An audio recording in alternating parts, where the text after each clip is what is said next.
This Andrea's Huber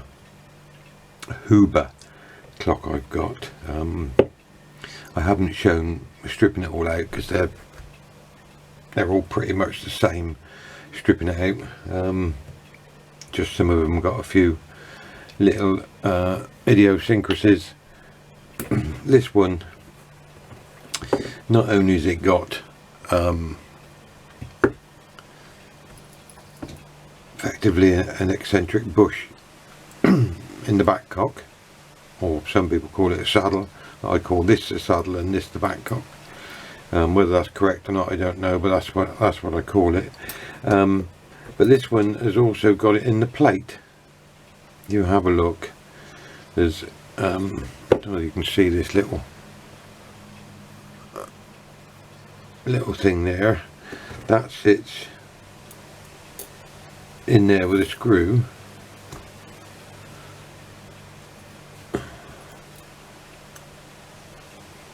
In the plate, and then you've got a slight bit of adjustment. You see it's coming through there, and that hole is quite a bit bigger, so you've got a bit of adjustment there, as well as the the back cock. So if you ever do a Huber like this, it's got lantern pinions rather than normal pinions. It's got a solid anchor, so there's no adjustment on the pallets. It's just solid. It's not in the repair guide.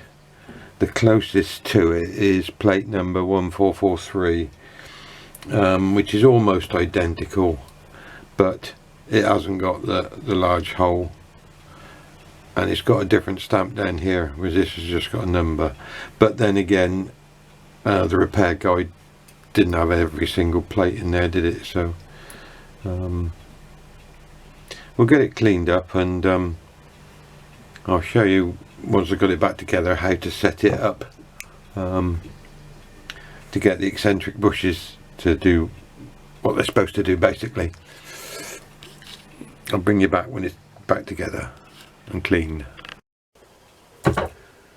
One thing I forgot to mention, which you need to bear in mind, is that the barrel is arse about face.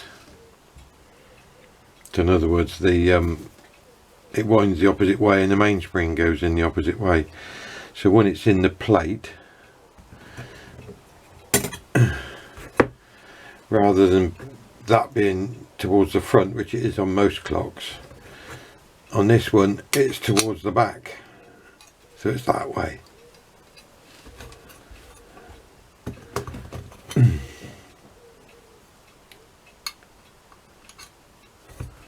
Get the right way around.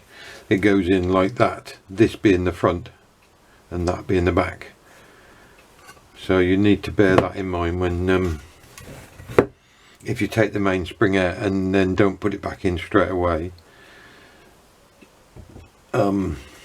Make sure you remember which way round it goes.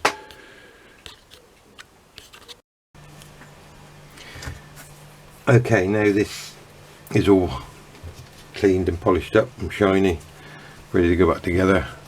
I've lacquered everything else. The only thing I haven't done is the pendulum, but I can easily do that afterwards. Now, as I said before, you have to be careful. Some of this is the wrong way round. Like everything internally seems backward. If you have a look at this one, that being the back,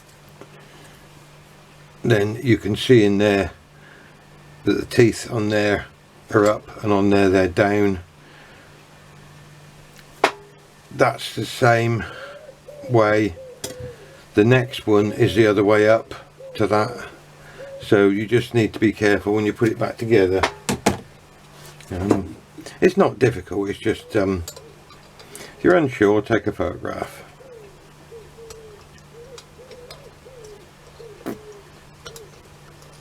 Yeah, I'm trying to put it in the wrong way around. I'm so used to doing it the other way. I was trying to do it the wrong way around then.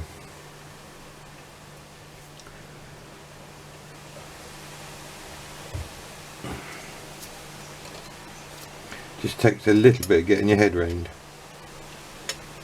See, that's wrong. That's got to go that way. I mean, the way to tell is that the wheel lines up with the pinions, but so it's just getting your head round it. I think it's not only this, I think there's a Kinzel that's like it as well. So it's not just the Andreas Huber.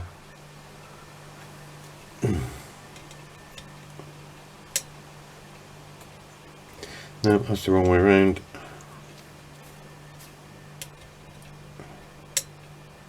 See, now the correct way around, the pinions mating with the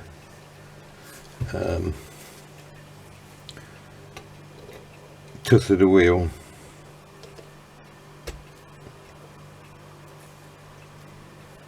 I won't go through lining it all up again.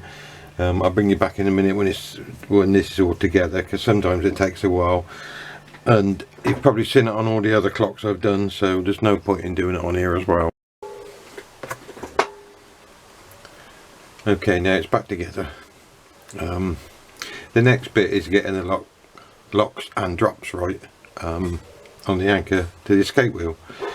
Now if you have a look, there is a bridge here. What I do is set it up. Don't know whether you can see this very well, but if you have a look in there, that's the inside of the bridge. I set it up so it's roughly in the middle of that hole.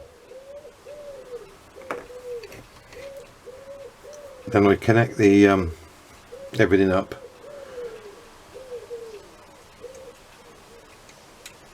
And then it'd be easier to explain and show you, I think. Once all this, the back cock and everything's on, I adjust the back cock so the escape wheel locks up with the pendulum, and then gradually move it further and further out till it just clears, so it just spins. And then I do the same with the other side, lock it up, and then gradually move it out and out until that one just spins. And that's normally somewhere near, there might be slight adjustments after that, but I'll get that done and we'll come back.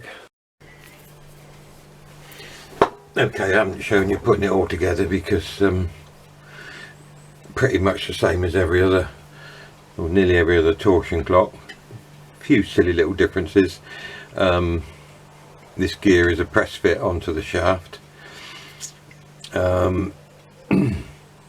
Although the back cock has the bush in it for the anchor, it's only in one position, it's not movable. The eccentric bush is in this bit here. I basically just loosen that and this will move up and down, probably a mil. It won't move that way, but it will just move up and down. So I've set that already, and it has been running without all the gubbins on. So all I'm going to do now is put the dial on the hands, and that's all there is to it really. Pretty straightforward. So it has been running, so I know it's all set up. Sometimes when it's been running nice like this and you put the dial and hands on, the extra weight of a couple of hands I have been known to stop the clock, but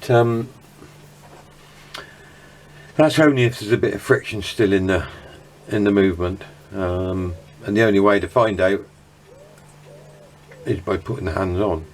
And so it's been running fine like this, so I don't see any problems, but there's no point in me showing you putting the dial and hands on. It was just the fact that the little differences of the teeth on the barrel being the opposite way round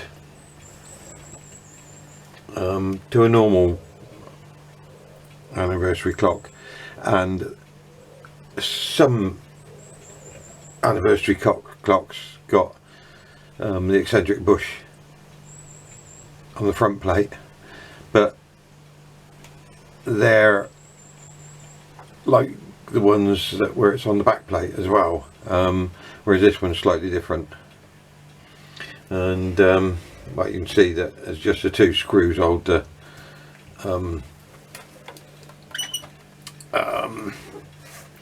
back cock on with the bush in it, but the screws are a nice fit in the hole, so there's no movement.